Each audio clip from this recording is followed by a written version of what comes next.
معاملات میں آپ نے پڑھا، بتائیے جلدی جلدی، معاملات صحیح غلط معاملات کیا ہیں؟ کسی کے ساتھ ظلم، صحیح کیا ہے؟ انصاف، اللہ توفیق دے احسان، اللہ توفیق دے ایثار۔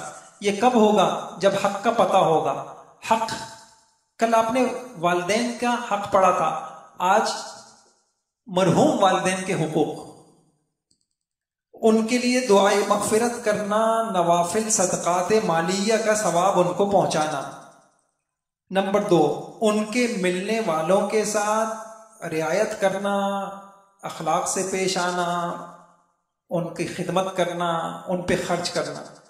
یہ ابو کے دوست ہیں، یہ ان کی ابو اپنے زمانے میں ان کا بڑا خیال کرتے تھے، تو والد کا حق ہے کہ اولاد والد کے دوستوں کے ساتھ، والد کے تعلق والوں کے ساتھ اچھا معاملہ کرے۔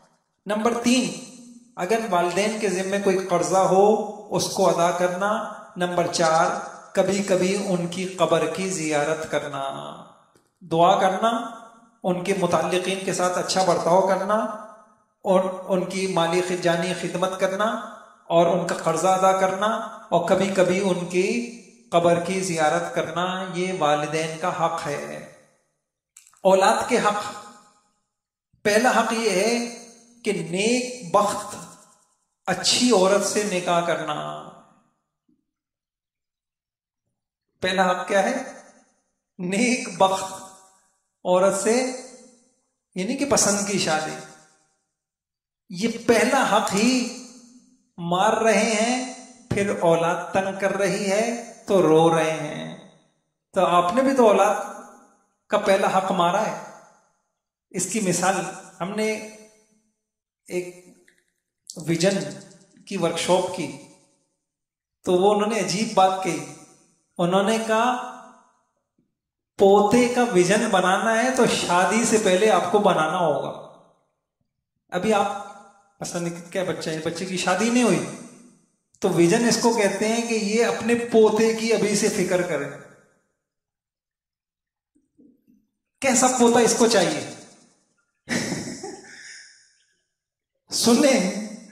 سنے بہت غور سے، بات بڑی معقول تھی۔ کیسے؟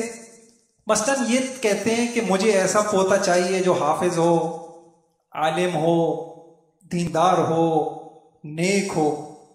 سوال پیدا ہوگا، جب پوتا ایسا چاہیے تو اس کی والدہ کیسی ہو؟ صحیح ہے، تو اس کی والدہ کیسی ہو؟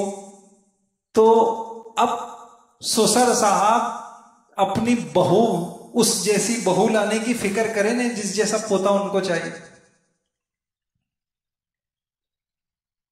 اور سچ مچ یہ حق مارا جا رہا ہے، پھر ہم کہتے ہیں کہ اولاد ایسی ہے۔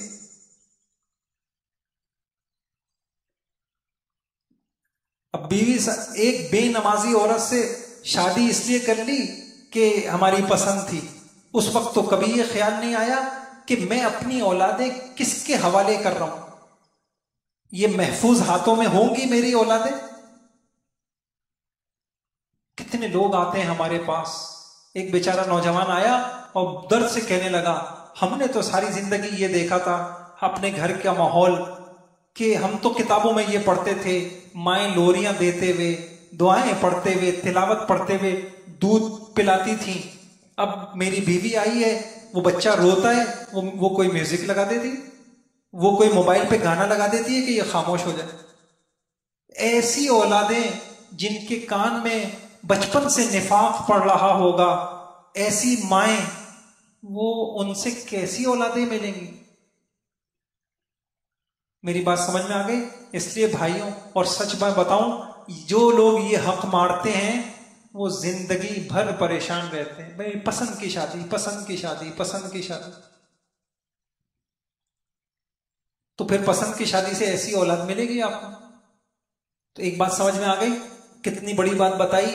اولاد کا حق یہ ہے، اولاد کا حق یہ ہے۔ ایک صاحب ملے اسی طریقے سے، تو پریشان، بس کسی طریقے سے بیوی کی تربیت ہو جائے۔ ایک صاحب نہیں، سارے صاحب ہیں، کسی طریقے سے بیوی کی تربیت ہو جائے۔ تو میں نے ایسی یہ بات کہہ دی، میں نے کہا یار علماء نے لکھا ہے کہ اولاد کا حق یہ ہے کہ اچھی بیوی کا انتخاب کریں. وہ غلطی تو ہو گئی نا، اب آگے بتائیں کرنا کیا ہے.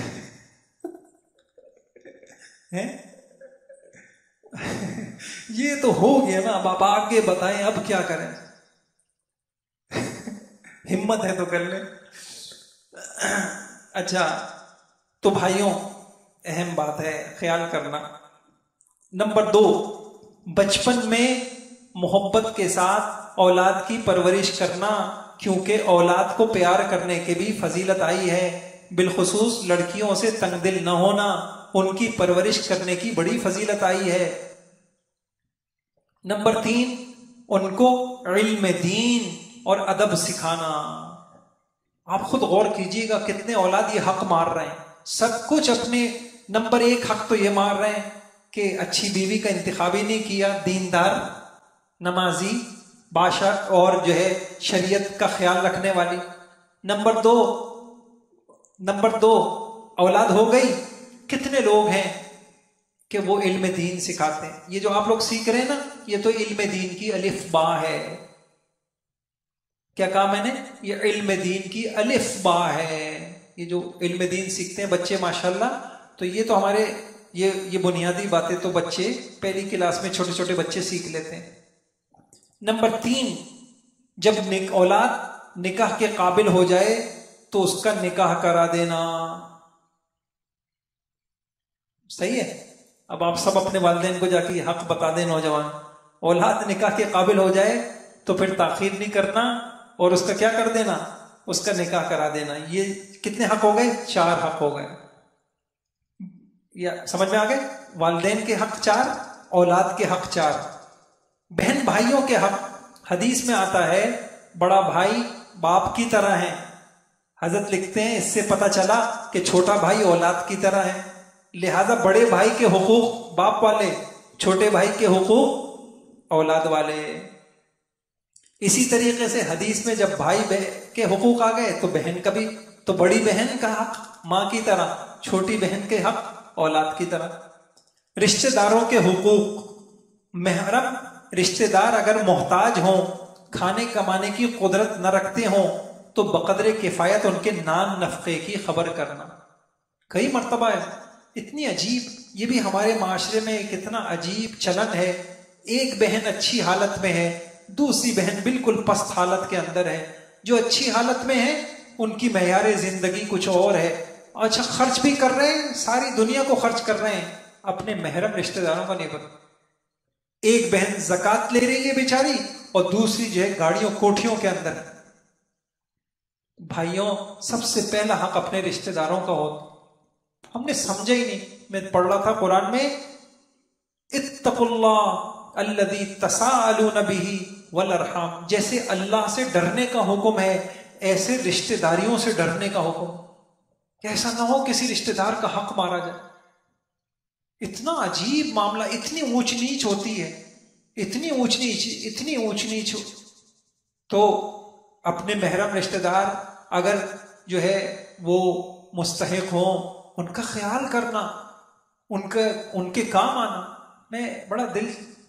میں کاروباریوں سے ایک بات عرض کروں، ایسی گر کی بات ہے، اگر کسی کو سمجھ میں آ جائے اس کو اللہ پاک کہاں سے کہاں پہنچا دے.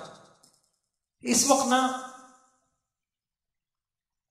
ایک بڑی انسانیت بیچاری، اس کے پاس اپنے رشتہ داروں میں آپ ڈھونڈیں گے اور ان کے پاس کچھ تھوڑے بہت پیسے تو ہوں گے، لیکن ان کے پاس نہ تجارت کا کوئی ڈھنگ ہوگا، ان کو اس میں زکوٰۃ بھی دینی ہے. ابھی کچھ عرصے پہلے ایک صاحب نے مجھ سے رابطہ کیا، انتہائی بڑے تاجر دوست ہیں. انہوں نے کہا میری خالہ، میں تو حیران ہوا، میری خالہ مجھ سے کئی مرتبہ یہ بات کہہ چکی ہیں کہ بیٹا کچھ پیسے ہیں میرے پاس، بچی کے لیے رکھے ہوئے ہیں، اب وہ زکوٰۃ میں ہی خرچ ہو جائیں گے، تم کہیں لگا دو اس کو، کہیں لگا دو اس کو، کہیں لگا دو اس کو. ایسے آپ کو کتنے لوگ مل جائیں، ہم سمجھ نہیں رہے. اب انہوں نے مجھ سے کوئی مسئلہ پوچھا، اس میں شرعی احکام ہوتے ہیں. ظاہری بات ہے کاروباری یہ سمجھتا ہے کہ یار اس کا حساب کتاب، کروڑوں کا کاروبار ہے، چند لاکھ کسی بیوہ کے لے لیے اپنے رشتہ داروں میں، اس کا حساب کتاب. انہوں نے پھر اس کے مسائل سمجھنا چاہا. میں نے کہا فوراً لے لو. اگر تم اپنے کاروبار کی برکتیں چاہتے ہو، الخالۃ بمنزلۃ الام، خالہ ماں کی طرح ہے. اگر کاروباریوں کو یہ صرف اتنا سمجھ میں آ جائے نا، ہم جو ادھر ادھر صدقات کرتے ہیں یہ کتنا بڑا کام ہے، کتنے بیچارے سفید پوش ہیں، کسی کے پاس 1,00,000 2,00,000 ہے. آپ سمجھ گئے؟ اچھا بھائی، میں نے کہا کہ یار تم الگ حساب کتاب نہ کرو، تم یوں کر لیا کرو، ہفتے 2 ہفتے کے بعد کوئی ایک سودا ان کے نام سے کر لیا اور کوئی شکل بنا لو. اور ماشاءاللہ پھر انہوں نے کوئی شکل بنائی. جب میں نے ان کو بتایا کتنی دعائیں ملیں گی. اور میں سچ عرض کر رہا ہوں، یہ گر کسی کو پتہ چل جائے نا، اس کا کاروبار کہاں سے کہاں پہنچ جائے. یہ گر کسی کو پتہ چل جائے، کسی محتاج کی یہ ضرورت پوری ہو جائے.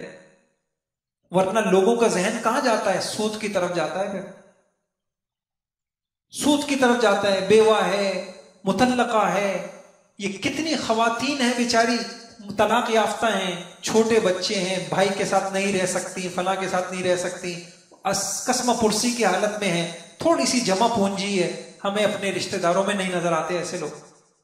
ہم مست ہیں اپنے کاروباروں کے اندر. اتنا بڑا گر آپ کو بتا رہا ہوں، اتنا بڑا گر بتا رہا ہوں. اللہ اس حسن نیت سے آپ کو اتنا چمکائیں گے، کہاں سے کہاں پہنچ جائیں. یہ نیت بہت بڑی طاقت ہے.